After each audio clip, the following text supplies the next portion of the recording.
네, 오늘장 랭킹 5 시간으로 바로 이어가 보도록 하겠습니다. 오늘은 많이 기다리시는 이분과 수요일부터 함께 하실 텐데요. 레몬리서치 김민수 대표 지금 스튜디오에 나와 계십니다. 어서 오십시오. 안녕하십니까. 안녕하세요. 자, 수요일부터 뵈니까 너무 좋습니다. 오늘 목요일 아닌가요? 아니에요. 내일이 네. 목요일. 아, 그런가요? 예. 네. 제가 왜 여기 감사합니다. 예. 네. 자, 오늘도 기시간 말씀 부탁드리겠습니다. 5가지 열어보도록 할게요.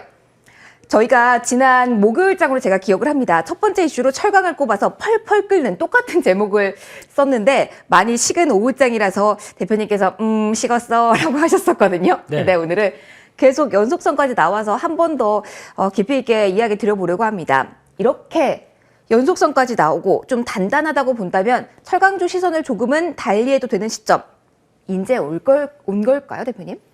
네, 여기서 뭐 철강주 기조에 대해서는 뭐 그렇게 크게 부정적으로 안 봤었고요. 네. 근데 그때 연속성이 있을까에 대해서 약간 의문은 가졌지만 그래도 앞으로 계속 관심 있게 봐야 될 부분들이 철강주 하게 되면 그 친구죠. 경민이죠, 이 친구도. 깜짝이야. 예. 네, 그 친구가 다시 안 짰는데 우리가. 네, 예. 다시 놀러 온 거죠. 그렇죠, 그렇죠. 네, 근데 자꾸 시장에 놀러 옵니다. 왜 그럴까요? 이게 이제 핵심인 거겠죠. 네. 왜 오는 걸까? 이걸 봐야 된다. 네, 그래서 지금 단순하게는 뭐 또 어제 나왔던 우크라이나나 러시아 쪽에서 뭐 주된 그 철강 공장들을 폭격했다. 네. 이런 게 모멘텀으로 인해서 가격들이 이제 공급난과 관련된 여러 가지 변화가 또 가격을 끌어올리는 게 아니냐. 그런 쪽에서 어제 또 최근에 북미 쪽 같은 경우는 벌써 뭐 냉연, 아변 이런 쪽은 가격이 고공행진입니다. 여전히 그게 높다라는 얘기는 그 전부터 일단 인프라 투자와 관련된 수요가 있다 보니까 가격이 높아지고 있는 이런 추세겠죠. 게다가 또 어제 나왔던 얘기가 공급 관련된 이슈 때문에 어떤 변화가 나올 가능성의 얘기를 둔다고 하더라도 네. 결론적으로는 이런 쪽에서 수요는 계속 받쳐주고 있다는 얘기가 가장 핵심이라고 생각되고 있고요. 그래서 지금 현재는 아무래도 이제 경기 민감주가 좀 활발하게 나오지 못하는 시점. 네. 대표적으로 스태그플레이션 얘기도 계속 나오죠. 어떻게 물가가 오르면서 경기가 위축될 것이다 라는 관점이 나온다고 하더라도 이거는 지금 여러 가지 예측치고 여러 가지 바라보고 있는 상황이라고 하더라도 아마 리오프닝과 함께 수요단에 나올 수 있는 여러 가지 변화들은 어떤 코로나만 잠잠해지게 되면 충분히 언제든지 나올 수 있다라는 관점들이 보여지고 있기 때문에 이 점들은 염두를 하시면서 보시되 지금 시장은 또 중소형주가 막 또 랠리를 펼치고 있죠. 그러니까 철강이나 뭐 스틸 네. 뭐 이런 쪽에 이름이 붙어 있다라는 종목의 탄력성이 훨씬 더 지금 좋더라고요. 네, 무슨 강도 그렇고요. 맞아요, 모범 네, 강 맞아요. 네, 강이 산도 있어요. 예, 그만하고. 네. 그래서 이런 쪽으로 봤었을 때 지금 바라보고 있는 거는 그게 아니라고 하더라도 충분히 철강주의 모습을 따라갈 수 있는 회사들이라든가 그리고 또 하나 이런 회사 중에서 그래도 가장 많이 수요가 꾸준하게 늘 것이 아니냐. 지금은 공급 쪽보다도 네. 수요가 기반이 돼서 계속 나올 수 있는 철강주들을 보는 게 좋겠다라는 쪽에서 지금 수요단에서 확인되는 거는 대표적으로 뭐 강관 쪽도 많이 보고 있고요. 그리고 또 그에 따라서 나오는 또 원유를 또 채굴 하게 되면은 그에 따라서 또 필요한 게 강관들이겠죠. 네. 그런 것이라든가 아니면 또 연구원에서 뭐 어떤 신재생 사업을 하는데 거기 들어가는 어떤 지지대를 만드는 철강 쪽 이런 쪽도 같이 지켜보게 되면 다양하게 봐야 될 부분들은 많다고 생각이 들고 있습니다. 그러니까 1차적으로 가볍게 움직이는 쪽을 보기보다는 어디에 쓰이는지 이걸 봐야 된다는 말씀이신 거죠? 그렇죠. 그래서 단기적으로 그냥 움직이는 거 가지고 시세에 따라서 뭐 수익률 게임을 한다라는 쪽은 아마 금방 또 흔들릴 수 있습니다. 하지만 이쪽 빼고는 꾸준하게 또 이제 포스코 홀딩스 같은 경우도 네. 지금 이제 저점에서 어느 정도 바닥권을 만들고 움직이는 과정을 보게 되면 거의 원형 바닥형의 패턴이 나오고 있죠. 근데 이제 네. 포스코가 아니라 포스코 홀딩스잖아요. 네. 그럼에도 이제 지주사가 아니라 철강 가격과 연동해서 이 포스코 홀딩스도 가게 되는 걸까요? 그럴 수밖에 없는 게 이제 포스코가 이제 분할을 해서 밑으로 내려갔고 네. 이게 상장을 하지 않는다고 얘기를 했죠. 그러다 보니까 포스코 홀딩스가 그를 그대로 다 받아간다라고 하게 되면 결국에는 이제 포스코 홀딩스가 앞으로 이어지고 있는 철강의 모멘텀 그대로 받는다라고 보는 게 더 정확하다고 봐야 될 거고 또 그 밖에 계열사들도 있겠지만은 네네. 지금 현재적인 입장 쪽으로는 포스코에 대한 모멘텀들 그대로 받아가는 대표적인 종목이라고 봐야 되겠죠. 네. 지난번에 제가 기억하기로는 세아 제강지주, 철강주 말씀하시면서 관심 있게 보자라는 말씀 주셨거든요. 이런 쪽에 대한 투자 아이디어는 계속 가져가는 게 좋을까요? 그냥 기승전 탑픽입니다. 아, 탑픽만 봐야 된다. 네, 세아제 강지주는 뭐 계속 말씀드렸던 내용들이고, 네. 이제 정고점 앞두고 있죠. 네, 잘 가겠죠. 네, 그렇게 보고요. 너무 많이 말씀드려서 좀 식상할까봐 빨리 넘어가면요. 아닙니다. 네, 두 번째 금강공업도 눈길이 가는데 한번 강하게 가다가 좀 조정을 받았습니다. 그럼에도 불구하고 뭐 회사가 바뀐 게 있느냐? 전혀 없습니다. 특히 이제 뭐 삼복 에스폰과 비슷하게 알루미늄 폼과 관련된 쪽의 모멘텀들 가져가고 있고요. 게다가 또 지금은 같이 강관 쪽도 같이 하고 있는데 이쪽도 시장에서 잘 안 들려지지 않았더라고요. 이런 부분들도 보강돼서 움직인다라고 되면 또다시 만원대 시도는 충분히 나올 것이다. 이렇게 바라보고 있습니다. 만원대의 시도는 충분히 나올 수 있는 모멘텀이다라고 말씀해 주셨어요. 근데 이게 철강주에 대한 모멘텀이 가격 인상에 기반해서 움직이다 보니까 네. 뭐 조선, 네. 건설, 자동차 같은 경우는 이에 따른 피해업으로도 분류가 되거든요. 그렇죠. 동시에 생각을 해야 될까요, 저희? 그래서 이제 만약에 이제 직접 철강을 사용하는 이제 전방업황 같은 경우는 이제 좋아진다고 하더라도 막상 전방업황들에 대해서는 가격이 오른 걸 받다 보니까 그렇죠, 당연히 부담이죠. 부담이 되겠죠. 그래서 또 가격을 그러면 또 올려야 되는데 네. 그를 충분히 올릴 만큼 가격 전가 능력이 있느냐라는 부분을 봤었을 때 이 부분은 이제 좀 체크를 해야 될 것 같은데 하지만 그 중에서 뭐 그래도 뚜렷하게 신조선가 지수나 중고선의 지수도 꾸준히 올라오고 있는 대표적인 조선 쪽을 보게 되면은 네. 이게 올랐다고 하더라도 그게 반영된 지수와 함께 나오는 변화다라고 하게 되면 과거 수준만큼 배를 만들어서 건조했더니 이거 돈이 안 벌리더라 하는 수준은 아닐 겁니다. 아하. 예, 그래서 그 정도 감안한 조선가 지수를 생각한다라고 하게 되면 충분히 그러니까 예전만큼은 아니라고 하더라도 어느 정도 견조한 수익성은 유지할 것이다라는 관점 쪽에서 여전히 조선 쪽도 관심 있게 봐야 될 것 같습니다. 과도하게 우려는 하지 않아도 된다라는 네. 말씀으로 정리를 좀 해보겠습니다. 두 번째 이슈도 원자재의 기인한 움직임. 어제에 이어서 또 한 번 체크를 해볼 쪽은 곡물을 좀 이야기해 보려고요. 네. 유독 좀 강하고요. 유독 좀 길게 이어질 거라는 전망이 있습니다. 대표님은 어떻게 보세요? 네, 한 번 뛴 가격이 쉽게는 안 빠지겠죠. 내려가는 건 안 내려가는데 참 올라가면은 거기서 고정이더라고요. 뭐든지. 월급, 그거 말고 다른 물가. 출연료, 이러면 안 되죠. 예. 다른 네. 물가. 네. 네. 이런 쪽에서, 그러니까 쉽게 말씀드리면은 한번 모멘텀이 발생해서 거기서 이제 농업도 한번 여러 가지 곡물 가격들이 한번 급등한 다음에 이제 고점 징후는 나오긴 합니다만 이게 또 지정학적 리스크나 여러 가지 사태에 따라서 아직 이제 좀 변하는 네. 또 이제 고점에서 계속 유지가 된다라고 하게 되면 물가 압박이나 여러 가지 고공행진은 하반기까지 이어지겠죠. 이런 쪽에서 또 하나 중요한 거는 곡물 같은 경우는 일단 한번 시기를 놓친다라고 하게 되면 시기 놓쳤는데 그때 뒤늦게 씨를 뿌려서 또 하기가 힘든 상황들이 나오겠죠. 그럼 지금 이미 우크라이나 같은 경우는 파종 시기를 넘겼기 때문에 올해는 뭐 경작이 힘든 상황인 거죠. 근데 밀 같은 경우는 좀 네. 특이한 게 네. 이번에 또 우크라이나 농업부 장관은 밀 파종했다라고 얘기를 하고 있고요. 네? 오. 전쟁이 보통 이 외곽 쪽에서 나오죠. 네네. 가운데 쪽의 곡창지대는 또 파종을 했다고 합니다. 그러면 어떻게 저희 아이디어 잡아야 되는 거예요, 대표님? 네, 그리고 또 밀은 이모작이 가능합니다. 아, 그래요? 네.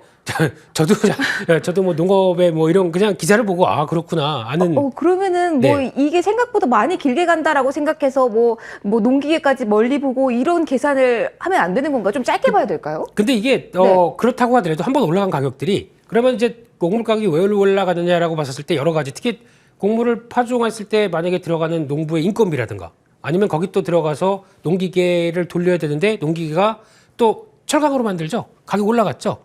또 들어가게 되면 유류비 특히 경유가 요즘에 엄청 올랐습니다. 맞아, 2,000원대예요, 둘 다. 네, 이제 오너다 보니까 잘하시네요. 네. 지나가다 봤어요. 네. 이런 쪽으로 봤었을 때는 그렇게 나오는 비용도 올라갔기 때문에 곡물 가격이 쉽게는 안 빠질 것이다라는 것도 하나의 논리가 됩니다.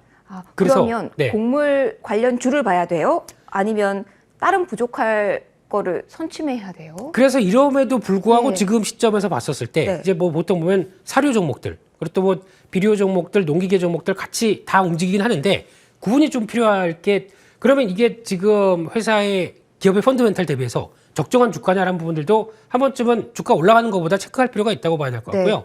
그랬는데 사료주 같은 경우는 전통적으로 나오는 이익이 한정이 돼 있는데 지금 이를 통해서 비료와 관련된 가격대들이 충분히 가격 정가와 함께 나오는 부분들을 실적에 반영할 수 있을 것인가 못하는 업체들이 더 많습니다. 그렇기 때문에 그런 네. 쪽은 주가가 급등한 거에 비해서 그게 아닐 것이다라고 하게 되면 그거는 또 그러니까 실적 한번 보시고요. 시가총액하고 비교를 해보세요.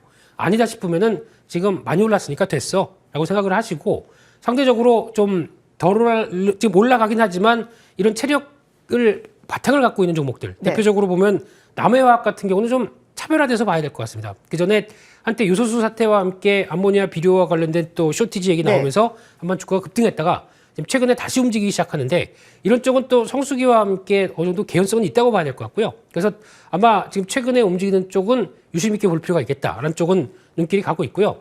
또 하나 두 번째 사조대림 같은 경우는 예전에 한번 말씀드렸지만 식용유 관련된 쪽에서 네. 그쪽에서 식용유는 당연히 또 대두나 콩으로 만들다 보니까 그게 또 짜서 만들게 되면 콩 가격 오른 대로 그대로 바로 또 가격을 가능. 전가가 가능한데 특히 사조대림 같은 경우는 업소용으로 강하다. 업소용은 치킨. 치킨 튀길 때. 그러면 그렇죠. 우리나라는 치킨을 사랑하는 민족이니까 이에 따른 모멘텀도 기대해 볼 만하다. 그렇게 됐네요, 결국에는. 네. 그래서 기승전 치킨으로. 치킨으로 마무리요. 오늘 치킨 가는 걸로 이렇게 네. 두 종목 관심 가져보자라는 말씀 주셨습니다. 세 번째는 2차 전지 체크를 해볼 텐데요. 테슬라 잘 갔고 천슬라 얘기 다시 나오거든요. 그래서 잘 가고 있는 걸까요? 배경부터 좀 꼼꼼하게 봐야 될 것 같습니다. 오늘 왜 상대적으로 계속 강합니까? 네, 일단 첫째로 테슬라가 움직이게 되면은 그래? 하고 이제 2차 전지 또 이제 전기차 관련된 종목들이 움직이고요. 네. 거기다가 테슬라는 뭐 자체적인 모멘텀, 뭐 기가 팩토리 완성했으니까 네. 이제 또 생산에 대한 능력 이제 공장이 한 3개 되겠네요, 이제. 뭐 50만 대니까 이제 독일까지 이제 그 영역을 넓히겠다는 계산이 딱 깔려 있긴 한 것 같아요. 그렇죠. 이제 테슬라가 중국에서 만들어서 이제 갖고 오지 않아도 네. 충분히 될 수 있겠다라고 하게 되면 충분히는 아니겠죠. 50만 대 가지고 연간 생산량이 좀 더 늘려야 되겠죠. 네, 그래서 기대감은 나오는데 그러다 보니까 그렇게 되면 우리 2차 전지도 연관돼서 더 많이 쓰지 않을까라는 쪽에 대해서 변화가 나오는 거긴 한데 네. 근데 이제 뭐 또 구분에 따라서 LFP냐 또 NCM이냐 또 저 테슬라는 LFP 아닙니까? 그쪽은 기반은 아직 제가 알기로는 중국 쪽에 이제 특화돼서 LFP로 나오고 있고 나머지는 NCM 계열의 LG 쪽도 연관이 돼 있는데 네. 이게 어떤 구분으로 더 많이 들어갈지는 아직은 좀 더 봐야 될 것 같습니다. 아하. 네, 그래서 그런 쪽까지 생각을 하게 되는 가운데 원자재 가격이 니켈 가격이 3일째 하한가, 점하 네. 이런 식으로 내려오다 보니까 한번 한숨은 돌렸구나라는 쪽에서 2차 전지가 움직이는데 하지만 여기서 이제 지금은 이제 주가가 움직이다 보니까 대응은 가능하시겠지만 1분기 실적 뚜껑을 열어보자라고 생각이 들고 싶은 게 원자재 가격들이 이렇게 급등했어. 그래서 우리 회사가 압박을 좀 크게 받나 안 받나라고 하는 이런 과정들을 한번 좀 체크하는 게 중요할 것 같고요. 그러면 실적 발표 시즌쯤 돼서는 우려감 때문에 좀 흔들릴 것 같습니다. 그래서 이번에 한번 좀 움직이게 되면은 팔았다가 실적 발표 나는 거 보고 다시 사는 게 어떨까? 지금 수익권이시라면 실현을 하고 그때 한번 다시 들어가 보자라는 말씀 주셨습니다. 특별히 지금 그러면 미리 조금 눈여겨볼 만한 종목도 있을까요? 네, 그래서 보다 보니까 앞으로 또 네. 많이 쓰일 것 중에 하나가 특히 나노 신소재라고 하는 이쪽에서 말하는 전구체죠. 이쪽에 대한 역할, 특히 독점적으로 납품하는 부분들이 많다 보니까 역할은 좀 커지겠다는 관점 쪽에서 눈길은 가되 네. 또 이제 약간 좀 타이밍은 좀 조절해 보셔야 되겠죠. 그와 함께 또 지난주에 말씀드렸듯이 상대적으로 가격 전가가 가능한 쪽이 어디냐라고 했을 때 캔 업체들, 뭐 TCC 스틸도 말씀드렸고 그중에 또 테이펙스 이런 네. 종목들 말씀드렸죠. 근데 조금 테이펙스가 조금 덜 고점 돌파하면서 뭔가 변화가 나올 것 같아서 이쪽도 지켜보자 이렇게 말씀드리겠습니다. 하지만 역시 실적을 확인하면서 가자라는 조언도 함께 덧붙여 주셨습니다. 다음 이슈로 넘어가 보실까요? 자, 퀄컴도 메타버스 펀드 조석을 했다고 합니다. 메타버스가 뭐 산발적이긴 하지만 계속 시세가 나오고 있어서 관심은 좀 가져야 될 것 같은데 뭐 지난해 말과 좀 분위기가 다르다 보니까 네. 새로 접근을 하려고 할 때 그 중심 잡기가 이 뉴스가 나와도 정말 어렵더라고요. 그렇습니다. 맞아. 대표님께서 지난해 그 MP 말씀해 주신 이후에 말씀해 주시면 쭉 가고 말씀해 주시면 쭉 가고 그런 느낌이었잖아요. 그랬나요? 그럼요. 네. 리포트도 나오기 전에 대표님이 먼저 말씀해 주셔가지고 쭉 떴었잖아요. 오늘도 MP 중심이거든요. 그래서 기억이 안 나서 예. 그래서 그렇다고, 대표님 예. 나오신 날 질문을 네. 드려보려고요. 네. MP 중심으로 오늘 강한데 네. 이제는 어떻게 투자 매력 그 중심을 잡아야 되는 건가요? 이제 메타버스를 볼 때 네. 이제 그게 또 지금 가장 큰 포인트라고 봅니다. 지금 이제 서비스를 하는 회사보다 지금 퀄컴이 뭔가 또 투자 펀드를 운영한다. 또 이번에 엔비디아가 어떤 또 창대한 모습을 또 네. 앞으로 메타버스를 이렇게 끌고 간다라고 하는 컨퍼런스도 열고 하는 쪽에서 보게 되면 왜 이런 GPU나 그 AP나 이런 그래픽과 관련된 가장 큰 반도체 핵심적인 회사들이 이런 걸 또 준비를 할까요? 이게 핵심이 아닐까요? 그러면 네. 소프트웨어는 이미 다 움직였다. 하드웨어의 시간이 곧 올 것이다? 그러니까 지금 결론은 그거 같습니다. 이제 앞으로 산업이 네. 펼쳐질 것 같습니다. 근데 그렇게 펼쳐질 때 네. 이럴 때 자네 우리 거 써보지라고 하는 내용들이죠. 그래서 예, 우리 생태계를 우리 거를 쓰는 생태계 쪽으로 만들어 가겠다는 쪽에서 펀드도 조성하고 우리 기술이 이만큼 되니까 같이 들어오라고. 과거 인텔 전형, 비인텔 뭐 이렇게 나눴던 것처럼 퀄컴의 빅퀄컴, 퀄컴 이걸 먼저 선점하겠다. 이제 그런 관점들이 상당히 높겠죠. 네. 그래서 이제 이런 변화가 나오게 되면 아마 이제 앞으로 서비스하는 회사나 이제 뭐 플랫폼들이 커지는 건 맞습니다. 맞는데 그럼에도 불구하고 저희가 챙겨야 될 거는 지금 이제 총기 단계에서 계속 커지다 보니까 그런 서비스가 들어갈 수 있을 만한 하드웨어 쪽도 같이 챙겨보자라는 쪽에서 포인트를 맞춰봐야 될 것 같고요. 네. 나머지 종목들도 보시다 아시겠지만은 메타버스 관련된 종목들 다 아시는 것들 작년 실적 보게 되면 다 적자가 늘어났거나 아니면 또 적자 전환되는 회사들이 많습니다. 근데 이게 올해 얼만큼 사업 속도 내주고 성과를 내주느냐 이거는 또 다른 변화라고 봐야 될 것 같은데 네. 그 중에서 그래도 하드웨어를 보자라는 쪽에서 이렌텍이라는 회사 관심 있게 보고 있고요. 이 회사는 배터리팩 네. 들어가는 뭐 네. 구글이나 뭐 이런 또 기기 쪽에 들어가는 소형 배터리팩 관련돼서 강점이 있는 회사죠. 예, 그런 쪽이라든가 또 하나는 위세 하이텍이라는 회사가 있는데 AI 기반 또 그 AR, VR 쪽도 넘어가는데 정부 관련된 수주를 많이 했더라고요. 근데 이 회사 같은 경우는 또 그렇게 되면은 이번 정부가 디지털 정부 얘기를 많이 하고 있죠. 네. 또 안철수 위원장이 국무총리가 된다. 그러면 약간 또 이쪽을 좀 드라이브를 걸 수 있겠죠. 그런 쪽에서 기대감이 높기 때문에 아마 수혜 쪽으로 바라보는 게 맞지 않나 생각됩니다. 네, 위세 하이텍까지 이야기를 해주셨습니다. 안 위원장의 이 국무총리 설에 대해서 언급을 해주셔서 네. 바로 이어서 그 핵심 종목 체크하겠습니다. 증시는 안철수 열풍 안랩입니다. 올해 시장에 머물긴 했지만 이렇게까지 시세가 강했던 적이 없었던 것 같습니다. 시총도 어마무시, 지금 거래 대금도 어마무시한 상황입니다. 네. 어떻게 봐야 합니까? 나란 일을 하러 가셨는데 네. 네, 지금 부자가 되셨네요. 그런데 이걸 썰이 많습니다. 네, 뭐 경영권 썰도 있고 뭐 여러 가지 이야기가 있어서 너무 복잡해요. 네, 저희가 뭐 팩트만 갖고 얘기를 해야 될 것 같아요. 네. 뭐 여러 가지 또 막 얘기를 드리면 그럴 것 같고 아마 이제 국무총리를 하시게 되면 금융기관에 백지 신탁하셔야 되겠죠. 이건 이렇게 되게 되면은 일단 묶이는 거고 네. 거기다가 동그라미 재단인가요? 이게 또 갖고 있는 게 한 9.9%, 아하. 한 18%대가 안철수 위원장님 거. 네. 지금 JP모건 시큐리티즈라는 회사에서 이거를 또 막 사고 있는데 네. 그러다 보니까 지금 5%가 넘었죠. 그래서 2대 주주. 3대 주주입니다. 아하. 예, 3대 주주에서 지금 또 사고 있다 보니까 네. 얼만큼 올라올지 모르겠죠. 근데 지금 왜 이런 현상이 나오는지 그냥 생태계만 보게 되면은 미국 같은 경우의 종목들 대표적으로 리알토라든가 대표적인 회사들의 어떤 밸류를 보게 되면 상당히 높습니다. 뭐 40배, 50배 이렇게 됩니다. 40배, 50배요? 네. 그만큼 이쪽에 대해서 보안에 대해서는 사이버 공격이 들어왔을 때 우리가 방어하는 여러 가지 기업들의 비용과 함께 됐을 때 수익에 비해서 앞으로 성장세를 많이 쳐주죠. 근데 국내 기업들은 이런 사이버 보안 쪽에서 의외로 좀 저평가합니다. 사실 예. 오늘 뭐 삼성 해킹, LG 해킹 이런 이야기가 이슈화 되기는 했어요. 그렇죠. 이슈가 돼도 본격적으로 뭐가 변하는 네. 게 좀 없다 보니까 거기서 이제 뭐 잠깐 테마식으로 끝나고 꺾이는데 근데 국내 기업들의 그 사이버 보안이나 네트워킹 보안의 종목들의 강점은 아마 한 뭐 대여섯 가지 쭉 보시면 아시겠지만 실적이 다 우상향입니다.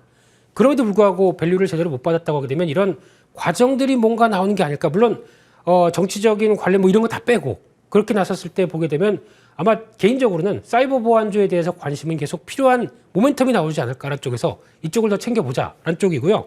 그러나 안랩 매수는 아니고. 매매는 되더라고요. 그러니까 무슨 얘기냐면은 그냥 마음을 비우고 네. 주가가 막 또 이제 외국인들 매수 들어오나 안 들어오나 보면서 뭐 단타 뭐 이런 거.